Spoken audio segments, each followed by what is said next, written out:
இங்கே தமிழ் தாய் வாழ்த்துலே பரட்டிட்டாங்க. ஃப்ரேம் ஆரம்பிக்கிறதுக்கு முன்னாடி தமிழ் தாய் வாழ்த்து 2 நிமிஷத்தில் முடிஞ்சிருமேன்னு பார்த்தா போய்கிட்டே இருக்கு. பரத கட்டம்னு இங்கே கேள்விப்பட்டமே அப்படின்னு அதெல்லாம் குமரி கட்டமாக மாற்றி ரொம்ப நாள் ஆகி போச்சு. அப்படி திராவிட திருநாடு தமிழ் தலைவர் இங்கே வேற எங்கேயும் வரி இருந்துச்சு. அப்படி அண்ணே வந்து சொல்லிக்கிட்டே இருப்பார், மாற்றுவேன், எல்லாத்தையும் மாற்றுவேன், பூராத்தையும் மாற்றி விடுங்க. என்னுடைய நண்பர்கள்லாம் வந்து என்ன உடம்பு முடியலையா, தாடி கிடி வச்சிருக்கீ அப்படின்னு கேட்டாங்க. அந்த அண்ணன் ஷேவ் பண்ணிட்டாரு. அண்ணன் பெருசாக தாடி வச்சுருந்தார் சீமானே, அவர் சேவ் பண்ணிட்டார். சரி தம்பியாக நம்ம வளர்த்தெல்லாம் பார்க்குறேன் அப்படின்னு சொல்லிட்டு ரொம்ப நாள் இருக்க ஒரு அக்டோபர் 2ஆம் தேதி வரைக்கும் தான். ஏன்னா அக்டோபர் 2ஆம் தேதி இங்கே இன்னொரு அண்ணன் வந்து மதுவிலக்குக்காக ஒரு மாநாடு நடத்துறாரு. அன்னைக்கு நைட்டோட மதுவிலக்கு ஒழிஞ்சிரும், ஒன்றும் மது பிரச்சனை இருக்காது. அதனால் மறுநாள்லேருந்து ஒன்றும் பிரச்சனை இல்லை, அப்படியே கொண்டு போயிடலாம். கம்யூனிஸ்ட் மதம் ஒன்றும் சொன்னோன்னே எங்கள் அண்ணன் கம்யூனிஸ்ட்டுகள் எங்கே இருக்காங்க, எங்கள் அண்ணன் ஏன் முன்னாடி தான் சொன்னார், கம்யூனிஸ்ட் கட்சி என்னோட ஒரு ஓட்டு கூட வாங்கிருச்சுன்னா நான் கலைச்சிட்டு வந்து கட்சியில் சேர்ந்துடுறேன்ட்டார் ஒரே அடி. அவர்கள் பாவம் வந்து ஒரு கடுமையான முயற்சி எடுத்துக்கிட்டு இருக்கிறாங்க சித்தாந்த ரீதியில். அண்ணன் வந்து ஒரு தனி மனிதராக பெரிய விஷயத்தை கட்டமைச்சுக்கிட்டே இருக்கிறாரு. திரு சசிகுமார் அவர்களுக்கு இந்த புரட்டாசி சனிக்கிழமை ஏகாதசி நாளில் அவருடைய இனிய பிறந்த நாளுக்கான வாழ்த்துக்களையும் சேர்த்து தெரிவிக்கிறேன். ஒரு அசாதாரணமான முயற்சி. இந்த முயற்சி வந்து பாராட்டப்பட வேண்டியது அப்படின்னு திரு சீமான் போன்றவர்களுக்கு மட்டும்தான் தோன்றும், வேறு யாருக்குமே சாதாரணமாக தோணாது.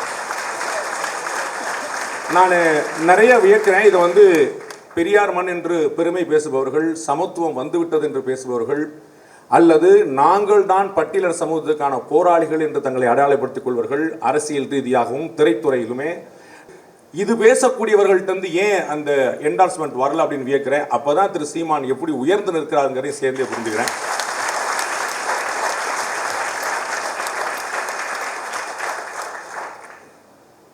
எங்கு அடுத்தவர்களுக்கான உதவிக்கரம் நீட்டப்பட வேண்டி இருக்குமோ அங்கு என்னுடைய கரம் முதல் நிற்கும் என்று எப்போதுமே சொல்லக்கூடியவர் அண்ணன் சீமான் அவர்கள். நிறைய இடங்கள்ல அதனால தான் வந்து என்னால் இந்த கூட்டத்தில் பொருந்தி போக முடியுது. அவர் வெறும் அன்பு, வேற ஒன்றுமே கிடையாது. அவர் அண்ணன் அழகா சொல்லிட்டு இருப்பார், நீ மாட்டு உன் வேலையை பாடுறா, நான் மாட்டு என் வேலையை பார்க்குறேன், அவ்வளோதான் அப்படின்னு சொல்லிட்டே இருப்பார். அந்த மாதிரி வந்து ரொம்ப ஒரு தெளிவான பார்வையோட, ரொம்ப திடமான செயலோட அண்ணன் வந்து ஒரு பெரிய உயரம் தொட்டு கொண்டு இருக்கிறார். இன்னும் 1.5 வருஷத்துல தேர்தல் வருது.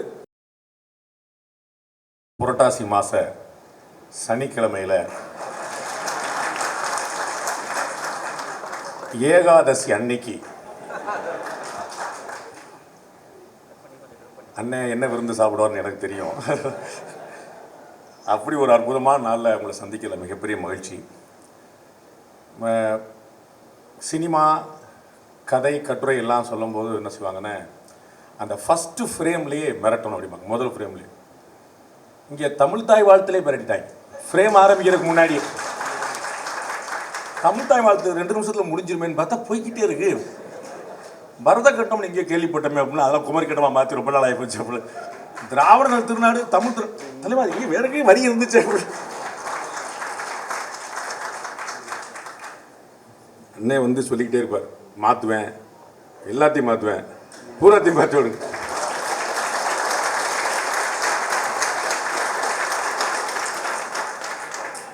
ராஜமுருகன் அண்ணே வந்தோடனே சொன்னார், வாட் அ சர்ப்ரைஸ் அப்படின்னாரு. என்னை பார்த்தோன்னே இன்னும் ஒரே சர்ப்ரைஸாக இருக்க. அதான் சொன்னேன், என் கூட சேர்ந்து இவங்களுக்கெல்லாம் பாவப்பட்டியில் சேர போகிறாங்களா, அவங்க கூட சேர்ந்து எனக்கு புண்ணியம் கிடைக்க போதா எனக்கு தெரியல, ஏதோ ஒன்று நடக்க போகுது, சம்பந்தம் இல்லாமல் இந்த டிக்கெட் உட்கார்ந்துருக்கேன் அப்படின்னு சொல்லிட்டு இந்த ஆட் மேன் அவுட்டும்பாங்களா, அது மாதிரி ஒரு ஆச்சரியமான விஷயம். என்னுடைய நண்பர்கள்லாம் வந்து என்ன உடம்பு முடியலையா, தாடி கிடி வச்சிருக்கீ அப்படின்னு கேட்டாங்க. அந்த அண்ணன் ஷேவ் பண்ணிட்டாரு. அண்ணன் பெருசாக தாடி வச்சுருந்தார் சீமானே, அவர் சேவ் பண்ணிட்டார். சரி தம்பியாக நம்ம வளர்த்தெல்லாம் பார்க்குறேன் அப்படின்னு சொல்லிட்டு ரொம்ப நாள் இருக்க ஒரு அக்டோபர் 2ஆம் தேதி வரைக்கும் தான். ஏன்னா அக்டோபர் 2ஆம் தேதி இங்கே இன்னொரு அண்ணன் வந்து மதுவிலக்குக்காக ஒரு மாநாடு நடத்துறாரு. அன்னைக்கு நைட்டோட மதுவிலக்கு ஒழிஞ்சிரும், ஒன்றும் மது பிரச்சனை இருக்காது. அதனால் மறுநாள்லேருந்து ஒன்றும் பிரச்சனை இல்லை, அப்படியே கொண்டு போயிடலாம். நம்ம எப்பயுமே முதல்ல பேசிட்டா கொஞ்சம் நிம்மதி, நம்ம வந்து நமக்கு ஒன்றும் கவலை கிடையாது, நம்ம வந்து பேச நினச்சிட்டு பேசி போயிடலாம். இந்த 2வது 3வது பேசினாலே இந்த சிக்கல் வந்துடும். ராஜமுருகன் அண்ணன் பேசும்போது அப்படி கவனிச்சுட்டே இருந்தேன், ஆஹா ஏதாவது பிரச்சனை வரப்போதா அப்படி பார்த்துட்டே இருந்தேன். இந்த பார்ப்பனர்கள் அப்படின்னாரு, ஆஹா இன்னைக்கு நம்ம தான் பிரச்சனை போல அப்படின்னு அப்பயே ரெடி ஆகிட்டேன். அப்புறம் நல்ல மனுஷன் வந்து நம்ம பக்கம் விட்டுட்டு அண்ணன் சீமான் மேலே ஏதோ கோவம் போல் அதை வந்து மறைமுகமாக சொல்லிட்டாரு, கம்யூனிசமும் தமிழ் தேசியமும் ஒன்று அப்படின்ட்டு. நான் எங்கள் அண்ணன் எவ்வளோ பெரிய உயரம் தொடர்ந்து நினச்சிக்கிட்டு இருக்கிறேன், கம்யூனிசம் அதுவும் ஒன்றுன்னு சொன்னோன்னே எங்கள் அண்ணன் கம்யூனிஸ்டுகள் எங்கே இருக்காங்க, எங்கள் அண்ணன் ஏன் முன்னாடி தான் சொன்னார், கம்யூனிஸ்ட் கட்சி என்னோட ஒரு ஓட்டு கூட வாங்கிருச்சுன்னா நான் கலைச்சிட்டு வந்து கட்சியில் சேர்ந்துடுறேன்ட்டார் ஒரே அடி. அவர்கள் பாவம் வந்து ஒரு கடுமையான முயற்சி எடுத்துக்கிட்டு இருக்கிறாங்க சித்தாந்த ரீதியில். அண்ணன் வந்து ஒரு தனி மனிதராக பெரிய விஷயத்தை கட்டமைச்சுக்கிட்டே இருக்கிறாரு. நந்தன் படம் ஒரு ஆச்சரியமான அனுபவம். அது முதல்ல எடுத்த உடனே நிறைய செருப்புகளோடு ஆரம்பிக்குது, முடியும் போது நந்தனுடைய செருப்பு காலடி நடையோட முடியுது. அவ்வளோ வந்து ஒரு ஆச்சரியமாக வந்து ஒரு ஏகப்பட்ட செருப்புகள் இருந்த இடத்துல அதை வந்து ஒற்றை செருப்பு, அவருடைய ஒரு செருப்போட தனியாக அவர் வந்து ஒரு வெற்றி பெற்ற மனிதனாக நடந்து போகும்போது ஒரு பயங்கர ஆச்சரியமாக இருக்குது. நான் வந்து இந்த படத்தை வந்து முதல்ல கொஞ்சம் தயங்கிட்டே தான் பார்த்தேன். மனசுக்குள்ளே முன்முடிவுகள்லாம் நிறையா இருந்தது. அதெல்லாம் இல்லாமல் எல்லாத்தையும் அடைச்சிட்டு, வழக்கமாக இது போன்ற படங்களில் நிறைய தத்துவங்கள் பேசுவாங்க, ஃபிலாசபி பேசுவாங்க. அதனால் என்ன ஆயிரும்னா, இது நமக்கான படம் இல்லைன்னு பாதி மக்கள் வெளியே போயிடுவாங்க. இது நமக்கு இல்லைப்பா தத்துவம் பேசுவாங்க அவார்டுகள்ட்டு. அவார்டுக்குன்னு ஒரு படம் இருக்குது, அது ஒரு கணக்கு இருக்குது. இன்னொன்று வந்து வெறும் தத்துவத்துக்குன்னு ஒரு கணக்கு இருக்குது. அது ஆச்சரியம் என்னென்னா, திரு சரவணன் அவர்கள் வந்து உள்ள படம் முழுக்க நிறைய சந்தர்ப்பங்கள் இருந்தும் நேரடி அரசியலே பேசலை. அதான் ரொம்ப முக்கியமான விஷயமா நான் கவனித்தேன். ப்ளஸ் ஜாதிய தத்துவங்களை அவர் வந்து வசனங்களாக எடுத்து வைக்கலை. ஒரு மனிதன் அவன் வந்து சமுதாயத்தில் நசுக்கப்பட்டவனா இருக்கிறான், அவன் மேலே வர்றதுக்கான ஒரு முயற்சி வந்து எப்படி ஒரு நகைச்சுவையாக, கேலியாக, எல்லலாக, பிறகு கொடூரமாக மாறுகிறது அப்படிங்கிறத, அந்த கதைக்கு என்ன தேவையோ அந்த இடத்துல நிப்பாட்டினாரு. ஒரு நண்பனாக திரு சரவணன் அவர்களுடைய இந்த பழைய அற்புதமான முயற்சியை நான் வந்து மனசார பாராட்டுறேன். நிறைய சந்தர்ப்பங்கள் கிடைச்சி இது வந்து ஒரு அரசியல் நெடி, ஜாதிய தத்துவ நெடி, அதெல்லாம் வந்து பயங்கரமாக அடிச்சிருக்கக்கூடிய இடத்துல அதை அப்படியே லிமிட் பண்ணுறாரு. அது வந்து பார்க்கிறவர்களுக்கே புரியும் அப்படிங்கிறதா நிப்பாட்டார். எங்களுடைய சொந்த ஊர் சிறுவழுத்தூர் பக்கத்தில் இருக்கக்கூடிய ஊர் போல கள்ளக்குறிச்சியிலும் தமிழ்நாடு முழுக்க ஏகப்பட்ட இடங்கள்ல இருக்கக்கூடிய பட்டியலினத்தை சேர்ந்த ஊராட்சி மன்ற தலைவர்கள் எங்களால் நாற்காலியில் உட்கார முடியல, நான் தான் தலைவர் ஆனால் நாற்காலியில் உட்கார முடியல அப்படின்னு சொல்லி சொல்கிறாங்க. நாம் எல்லாரும் பெரியார் மண் என்று பெருமை சொல்கிறோம். திரு சசிகுமார் அவருடைய நடிப்பு ரொம்ப பெரிய ஆச்சரியம். நம்ம வந்து எடுத்த எடுப்புலேயே வந்து எனக்கு ஒரு டவுட் வந்துருச்சு, எப்படி அவர் பொருந்துவார், நல்லா சிகப்பாக இருக்கார் அண்ணன், அது வந்து எப்படி இந்த இடத்துல வேற வந்து எப்படி நிற்கும், அவர் வந்து வேற மாதிரியான ஒரு தோற்றங்களே பார்த்துட்டு இதில் வந்து அடின்னு அடித்து வேற மாதிரி துவைக்கிறாங்களே எப்படி ஒன்று பார்த்தா ஒரு 5-6 நிமிஷத்துக்கு பிறகு அப்படியே அது ஜெல் ஆயிட்டார். அந்த கேரக்டராக தான் நந்தனா தான் தெரிஞ்சாரே தவிர திரு சசிகுமார் அப்படிங்கிற ஒரு நடிகராகவோ ஒரு இயக்குனராகவோ ஒரு திரையில் இருக்கக்கூடிய பிரபலமாக தெரியல, ஒரு நந்தனாகவே முழுசாக மாறிட்டார் அப்படிங்கிறத பார்க்குறோம். திரு சசிகுமார் அவர்களுக்கு இந்த புரட்டாசி சனிக்கிழமை ஏகாதசி நாளில் அவருடைய இனிய பிறந்த நாளுக்கான வாழ்த்துக்களை சேர்த்து தெரிவிக்கிறேன்.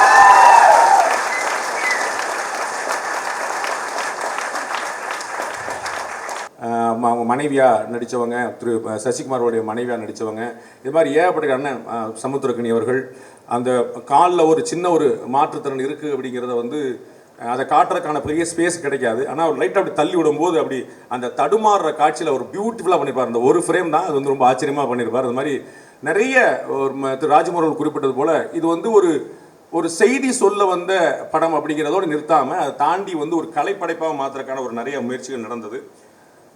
என்னுடைய சகோதரி உள்பட நிறைய பேர் அதுக்கு வந்து கடுமையாக உழைச்சாங்க. அது வந்து கமர்ஷியலாக எப்படி போகணும் என்னங்கிறலாம் தாண்டி என்னுடைய சகோதரர் நண்பர் திரு சரவணன் அவர்கள் நானே இதை பண்ணுறேன்னு சொல்லி முழுக்க எடுத்து கிளம்புனது வந்து ஒரு அசாதாரணமான முயற்சி.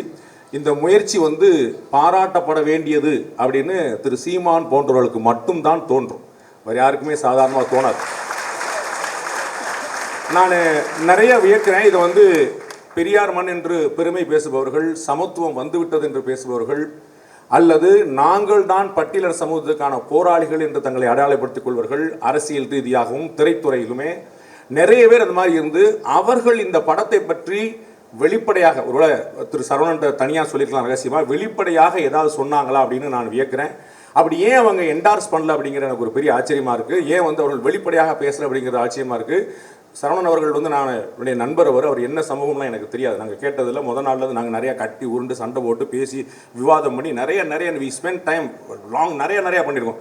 ஒரு நாளும் அவர் என்ன சமூகம்னு எனக்கு தெரியாது, நான் கேட்டது. ஆனால் அவர் வந்து இவ்வளவு அக்கறையாக ஒரு ரத்தமும் சதையுமா நகமுமா அப்படி ஒரு ஆச்சரியமான ஒரு படைப்பை கொடுத்துருக்கும் போது இது பேசக்கூடியவர்கள்ட்ட வந்து ஏன் அந்த என்டார்ஸ்மெண்ட் வரல அப்படின்னு வியக்கிறேன். அப்போதான் திரு சீமான் எப்படி உயர்ந்து நிற்கிறாருங்கிறதையும் சேர்ந்தே புரிஞ்சுக்கிறேன்.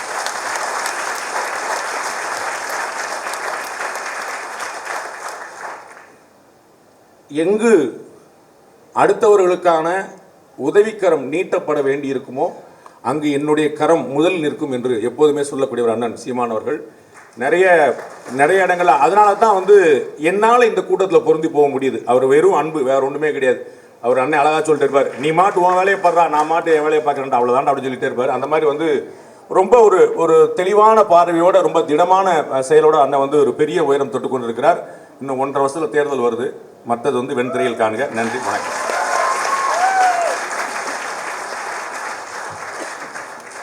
நன்றி.